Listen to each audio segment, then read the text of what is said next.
जय श्री कृष्णा मित्रों, मैं आज आप सबको जो बताने जा रहा हूँ वह विषय है कि मनुष्य को बुरे वक्त में क्या करना चाहिए और कौन सा वह दो काम है जो मनुष्य को बुरे वक्त में जरूर करना चाहिए। भगवान श्री कृष्ण गीता के 9वें अध्याय के 22वें श्लोक में कहा है कि जो मनुष्य मेरे पर मन लगाते हैं, मेरा ध्यान करते हैं, मैं उनको वो प्रदान करता हूँ जो उनके पास नहीं है। साथ ही जो उनके पास है मैं उनकी रक्षा भी करता हूँ।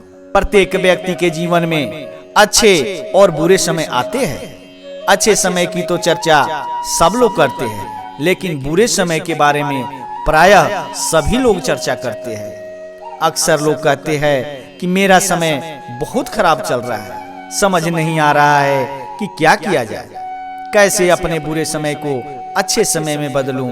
लेकिन सच तो ये है कि दो चीजें ऐसी है जिसे बुरे समय में करने चाहिए। भगवान श्री कृष्ण ने गीता में बुरे समय के लिए क्या कहा है, इसे आज हम जानेंगे। आगे हम इसे एक कहानी के माध्यम से जानते हैं कि भगवान श्री कृष्ण ने गीता में बुरे समय के लिए क्या कहे है। एक बहुत ही गरीब किसान था। वह था तो बहुत गरीब, लेकिन मेहनती और खुश था। वह रोज सुबह उठकर मंदिर में जाकर केवल 10 मिनट भगवान के आगे हाथ जोड़कर प्रार्थना करता था। उस किसान की पत्नी भी हर रोज उसके साथ मंदिर जाती थी।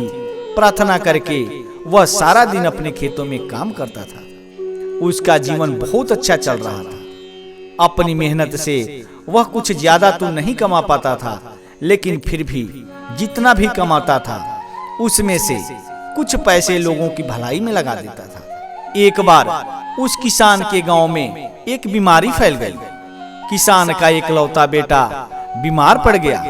किसान के गांव में इस बीमारी की इलाज के लिए कोई अच्छा डॉक्टर नहीं था। पास के शहर में उस बालक को ले जाया गया। शहर के इस अस्पताल का इलाज बहुत ही महंगा था। उस बेचारे किसान के लिए अस्पताल और डॉक्टर का खर्चा आदि दे पाना बहुत ही मुश्किल था। किसान प्रतिदिन हिम्मत हारता जा रहा था। एक दिन अस्पताल में बैठे बैठे वह इतना हताश हो गया कि वो जोर जोर से रोने लगा। साथ ही कहने लगा, पता नहीं किस चीज का बदला भगवान मुझसे ले रहे हैं। कभी वो खुद को कोसता तो कभी भगवान को। लेकिन किसान की पत्नी को भगवान पर अटूट विश्वास था।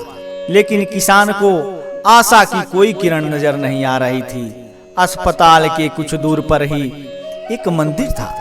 किसान की पत्नी हर रोज उस मंदिर में प्रार्थना करने जाती थी, लेकिन किसान का मन प्रार्थना करने का नहीं करता था। डॉक्टर ने उस किसान से कहा, बच्चे के इलाज के लिए 10,000 रुपए की आवश्यकता है, पर किसान के लिए इतनी बड़ी रकम इकट्ठा कर पाना मुश्किल था। किसान की पत्नी अब भी मंदिर जाती थी। वह भगवान के आगे हाथ जोड़कर प्रार्थना करती कि उसका पुत्र ठीक हो जाए। एक दिन मंदिर में एक सेठ आया।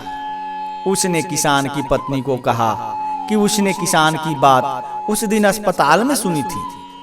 सेठ को बातों ही बातों में पता चला कि किसान को 10,000 रुपए की जरूरत है। इस पर सेठ ने अपनी जेब से 10,000 रुपए निकालकर देते हुए बोला कि उसके पास इतने ही रुपए हैं। साथ ही सेठ ने एक कागज पर अपना पता लिखते हुए कहा, अगर उनको और पैसों की आवश्यकता हो तो वे बेहिचक ही मांग ले। महिला ने उत्तर दिया कि इस कागज की कोई आवश्यकता नहीं है।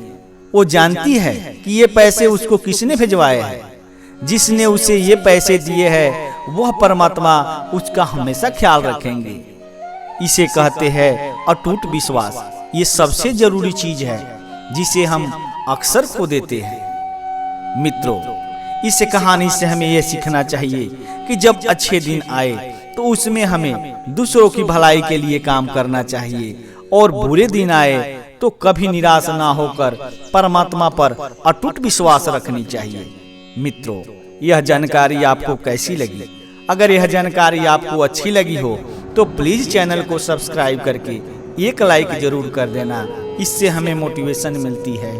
और हाँ, बेल आइकन को दबाना ना भूलना, क्योंकि मैं इस चैनल पर हिंदू सनातन धर्म से जुड़ी व्रत त्योहार, पूजा पाठ और वेद पुराणों में वर्णित सिद्ध चमत्कारी मंत्रों के वीडियो रेगुलर बेस पर लेकर आता रहता हूं, जिसका नोटिफिकेशन आप सबको सबसे पहले मिले और आप इसका लाभ प्राप्त कर सके।